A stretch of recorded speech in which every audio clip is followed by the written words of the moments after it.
Hello, everyone. Well, it has been April 24th all week long here on this channel, and today is no exception. I am recording this just before midnight on April 24th, 2021. It is a momentous occasion, a momentous day, not just because it's Remembrance Day for the Armenian Genocide, but finally, at long last, one of those milestones that the activists and those who care about justice have been pushing for so long. We've crossed a threshold. The United States executive branch is officially recognized. It documented in a press release, not just a reference to events that happened, but designating it on the record as what it was historically, the facts of history, a genocide. So it's a momentous occasion, but I want to reflect on three things in this final episode of the week. Finally, we're wrapping up the month of April and the day of April 24th. So what I want to talk about here on this video is three things. One, I want to talk about my personal reaction and going and being around Armenians on this day. I've done it before, and I have had many occasions over the past 3.5 years to be in the presence of a number of Armenians and just how I feel, what in particular today, what I was going through. Number two, I want to talk about why I think this happened now, why this president felt inclined, or what the circumstances were that led it to actually happening now. And finally, I want to talk about what's next. Right, this is not the end of anything. It's kind of only a beginning milestone. And so those are three things I want to talk about. So before I move on,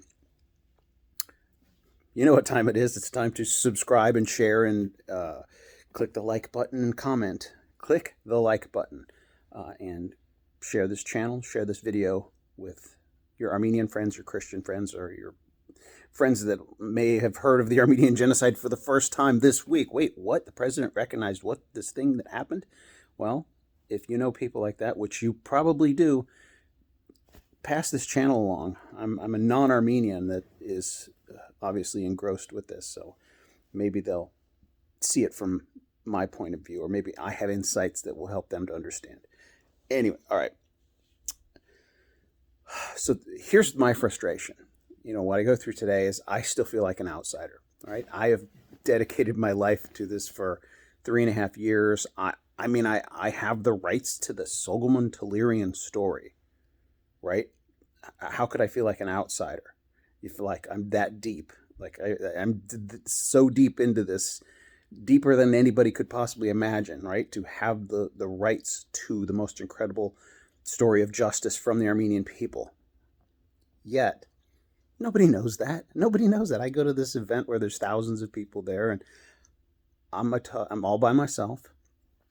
And I look around and I see all these people that I absolutely adore and identify with, and I want to go up to each one of them and say, you know what I'm doing, what's happening, what's coming on the horizon, this incredible project. Oh my gosh, I hear these people up there speaking and very impassioned, uttering their satisfaction yet frustration and just the emotive. I feel it. I got emotional there. And wanting to get up there on the mic and just share some of the incredible stuff. The thing is, nobody, I know now, I've been doing this long enough now, that probably 8 out of 10 people there, if I went up to them and said the name Soghomon Tehlirian, they would have no idea. They might act like they know, they might pretend they know, and they might nod their head. But fully 8 out of 10 Armenians that are at the Turkish consulate that care.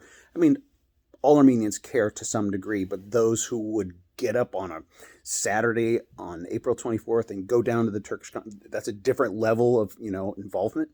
Even those people, 8 out of 10 of them, they wouldn't know who I'm talking about, Soghomon Tehlirian. And so it's like I'm conflicted. It's like, I know every one of these people would be so excited to know what I'm doing, but who am I for them to listen to, right? I haven't done anything yet. My name isn't out there. Nobody knows who I am. It's like, I'm not an Eric Bogosian or an Eric Israelian or a Kim Kardashian or a Serge Tonkian. I'm like, I have no name recognition among anybody, much less the Armenians. But that may change. If things go the way that seems like they're going, that will change. Though someday down the line, maybe they'll invite me to come and share at an event like this. But for me, it's like, wait, this is the 100 years ago today, this incredible hero was in jail, right? All those people there finally recognizing, finally able to say the United States has done the right thing by the executive branch finally recognizing the Armenian genocide. But 100 years ago today, that hero, that greatest hero, Soghomon, was in jail for bringing the only justice to this point, right? The only justice so far. There is some justice in the United States recognizing it, but there's more justice to be had. I believe telling Soghomon's story is the greater part of that justice when the whole world knows. Anyway, but so that's that frustration that just it's bottled up, it's pent up. I see so much incredible stuff for the Armenian people to come of what I'm working on, to be in their midst like that and not being able to share it. Anyway, so that's just this conflicted feeling. I go there and I'm enjoying it 1,000%, but I'm isolated and alone and not able to. I think maybe I've communicated enough. All right. So the second thing I want to talk about is why I think it happened now. So some are saying, well, Joe Biden didn't give a speech. He didn't say it. There's no recording of him saying it. That doesn't matter, actually. For one, there was a time when there was no such thing as radio. Everything that was written was the most important thing, right? The things written down have always been the most important thing. That's the documentation, right? People can get up in front of a camera and say whatever, and that's the problem. You could go and find footage of our current president saying one thing and then finding him saying the opposite thing, literally, within the past year. Especially a 47-year career, you can find him literally saying very conflicting, opposing things, right? And that's a problem for politicians because they find themselves trying to cater to different audiences, and it's the nastiness of politics. And Joe Biden is arguably the most corrupt politician ever to be elected to this office. I mean, I follow politics. I'm not saying that from bias. I'm saying objectively, corruption to and that doesn't taint what he's done. I absolutely praise him for doing the right thing, right? Even I don't want to get political in this, but why did it happen now? Why did he do it? I think even Trump may have done it this year, even though he was in office for 4 years. Biden was in office for 8 years as his vice president, and he could have, he could have recognized it as vice president, right? He could have, why not? And urged his boss, Obama, to do it, but didn't for 8 years, and Trump didn't do it for 4 years. But I think because of the recent events in Artsakh between Azerbaijan and the inarguable involvement of Turkey in this new massacre, supporting Azerbaijan, sending mercenaries into Artsakh and to massacre the Armenians, that it's obvious. And because of the geopolitical, people think Trump was buddies with Erdogan.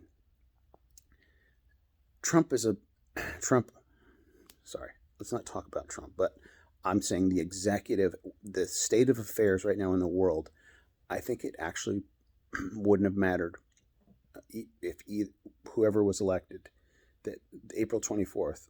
Like, why didn't he do it back when this war started, and when the Artsakh war happened and Trump was, being addressed by Armenians and he was speaking about it? Why didn't he recognize it then?